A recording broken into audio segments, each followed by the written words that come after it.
비트코인으로 부자 되고 싶나요? 비트코인이 왜 이렇게 전 세계 수많은 사람에게 각광받는지 알고 있나요?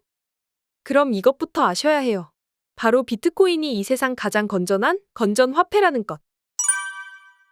이 영상을 누른 분이라면 비트코인에 대해 조금이라도 관심이 있는 분이겠죠? 잘 오셨습니다. 오늘부터 우리는 더 비트코인 스탠다드라는 책을 함께 살펴보며 과연 비트코인이 무엇인지, 뭐길래 이렇게까지 열광하는지 비트코인의 기본적인 본질부터 알아가 보도록 할게요. 여러분은 비트코인을 얼마나 또 어떻게 알고 계신가요? 잘 모르는 분이라면 혹시 비트코인은 투자 혹은 투기의 수단으로 단순하게 치부해버리진 않으셨는지요? 이제부터는 그런 오해는 저 멀리 던져버리고 제대로 알아가 보도록 합시다. 그럼 시작해볼까요? 원문명 더 비트코인 스탠다드 더 디센트럴라이즈드 얼터네이티브 투 센트럴 뱅킹. 번역본 달러는 왜 비트코인을 싫어하는가? 화폐의 역사와 블록체인 기술로 알아보는 비트코인의 참모습. 과한 의역으로 인해 원문 제목 느낌이 사라져서 개인적으로는 아쉬움이 남습니다. 직역하면 비트코인 본이제, 중앙금융을 대체하는 탈중앙화된 대안. 이 책이 말하고자 하는 방향을 더 한 번에 알 수 있는데 말이죠. 비트코인은 투기라는 부정적인 이미지도 있지만 이 책에서는 중앙은행의 통제에서 벗어날 수 있는 하나의 대안이 될 수 있음을 보여준 최초의 디지털 화폐로서 화폐의 역사와 경제학의 관점에서 비트코인을 이해하는 데 무게중심이 실린 책입니다. 책을 보다 쉽게 이해하기 위해서는 배경 설명이 필요한데요. 오늘은 본편으로 들어가기 전 프롤로그로 1. 중앙은행이 통제하고 있는 현대 거시경제 자본주의의 문제점을 살펴본 후 2. 책 서문을 함께 보며 기초를 다져보겠습니다. 먼저 중앙은행이 통제하고 있는 현대 거시경제 자본주의의 문제점부터 보겠습니다. 이 그래프는 미국의 재무부채 그래프입니다. 2023년 1월 기준 31조 3,810억 달러에 이른다고 하죠. 부채가 점점 늘어난다니. 빚은 어떻게, 왜 계속 생겨나는 걸까요? 정답은 간단해요. 중앙은행이 계속해서 돈을 찍어내고 시장에 풀면 됩니다. 자, 저 많은 달러가 시장에 풀리면 어떻게 될까요? 미국 정부가 1억 달러를 풀었다고 가정해 볼게요.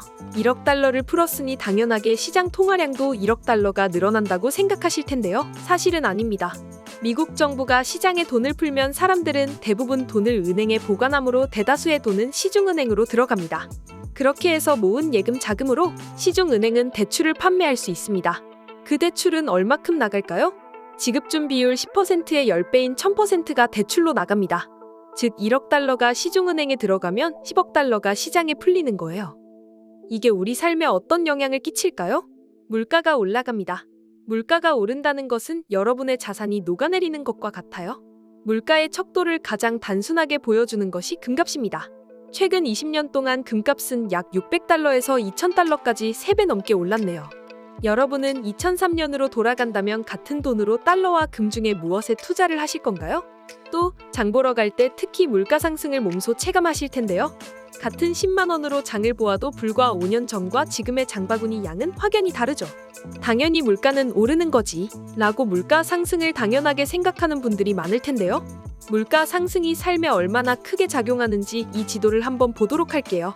이 지도는 2022년 각 국가의 인플레이션 수치를 나타냅니다. 인플레이션 비율이 50%가 넘는 나라 아르헨티나, 베네수엘라, 수단, 이란, 터키, 짐바브웨는 상상하지도 못할 엄청난 물가 상승으로 사람들은 더 이상 국가의 화폐를 믿지 않고 다른 대안을 찾고 있죠.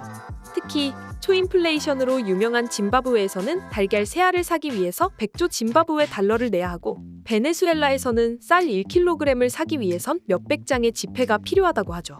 이렇게 인플레이션 때문에 죽겠다 하는 게 근본적으로 미국하고 무슨 관계지? 의문이 드실 수 있는데요. 물론 저 나라들의 재정 상황은 각국의 사정이 있겠지만 이 엄청난 물가 상승에 미국이 끼치는 영향은 지대합니다. 달러를 마구 찍어내서 달러 가치가 하락하면 외화의 가치가 올라가죠. 그럼 환율 문제로 수출 감소 등의 여러 문제가 발생합니다. 각국은 이러한 경제 문제를 해결하기 위해 자국 화폐를 무리해서 마구 찍어낼 수밖에 없고 그로 인해 화폐가 한순간에 종이 쪼가리로 변하게 된 것이죠. 현대 거시경제 자본주의의 문제점은 이 정도로 보도록 하겠습니다. 이제 책의 서문을 살펴볼게요. 서문은 미국의 유명 경제학자이자 블랙스완의 저자 나심 니콜라스 탈레브가 작성했는데요. 그는 처음엔 비트코이너였지만 최근 비트코인을 반대하는 의견을 펼쳐서 논란이 많은 사람이죠. 하지만 오늘은 논란은 잠시 내려놓고 책에 쓰여져 있는 글만 볼게요. 지금의 인류는 예컨대 거시경제 현실처럼 지나치게 이해하기 어려울 뿐 아니라 전문가조차 전문성이 없지만 전문가 자신은 그 사실조차 모르는 영역에서 앞서 거시경제 관점에서 나타난 자본주의의 문제는 전문가의 판단에서 비롯된 결과일 겁니다. 하지만 서문에서 이러한 나비 효과를 불러온 전문가는 전문성이 없고 심지어 전문성이 있는지 없는지조차 판단할 수 없는 상태이거나 복잡성이 높은 상황에 놓여 있다라고 풀이할 수 있겠습니다. 그리고 이어서 볼게요. 우리가 너무 늦게야 깨달은 사실이지만 연방준비제도 이사회의 우두머리였던 그린스펀과 버냉키는 실증적 진실을 거의 이해하지 못했다. 결국 이러한 결과는 소수의 누군가가 결정한 결과이고 그 피해는 전 세계 수십억 명이 보고 있는 상황입니다. 하지만 모순적이게도 백만장자의 수는 오히려 증가했다고 하죠. 이렇듯 우리 삶에 큰 영향을 끼치는 사건과 결과는 기대와 달리 합리적 판단 없이 소수에 의해 결정되어 왔다는 게 골자입니다. 법정화폐의 남발과 과도한 빚은 복잡한 경제 법칙을 모른다고 하더라도 상식적으로 옳지 않다는 것을 잘 압니다. 하지만 우리는 우리의 의지와 상관없이 소수 기득권의 결정 때문에 어김없이 피해를 보고 있죠. 근본위를 폐지했던 1971년 닉슨 쇼크 이후 우리는 50년간 특정 누군가에 의해 우리의 자산이 결정되는 실험적인 시대를 살아가고 있습니다. 그리고 좋든 싫든 우리는 그 실험의 한가운데 있어요. 지난 50년간 일어난 대다수의 경제적 사건은 우연히 시작된 하나의 실험입니다. 발권력을 결정하는 사람들은 실험의 설계자, 우리는 그 실험쥐가 된 것은 아닐까요? 그리고 곧이어 이 책에 나오는 영웅 중 한 명인 프리드리히 하이에크가 언급됩니다. 복잡한 영역에서는 전문성이 집중되지 않는다. 하이에크가 설득력 있게 보여주었듯 유기적 현실에서는 모든 것이 분산화된 방식으로 돌아간다. 즉 세계 경제와 같이 너무 복잡한 영역에서는 전문성보다는 분산화된 의사결정이 더 합리적이라고 말합니다. 어쩌면 이 책을 관통하는 오스트리아 학파의 경기변동론을 관통하는 말로 해석됩니다. 정직하게, 그리고 잘할 수 없으면 자연스럽게 라는 거죠. 이 세상이 어떤 소수의 의사결정대로 움직인다면 우리는 그들이 정직하길 기대해야 하고 우리는 그들이 잘해내길 기대해야 합니다. 그들이 정직하지 않다고 해서 그들이 잘해내지 못했다고 해서 우리는 그들을 벌하지도 손해배상 청구를 할 수도 없습니다.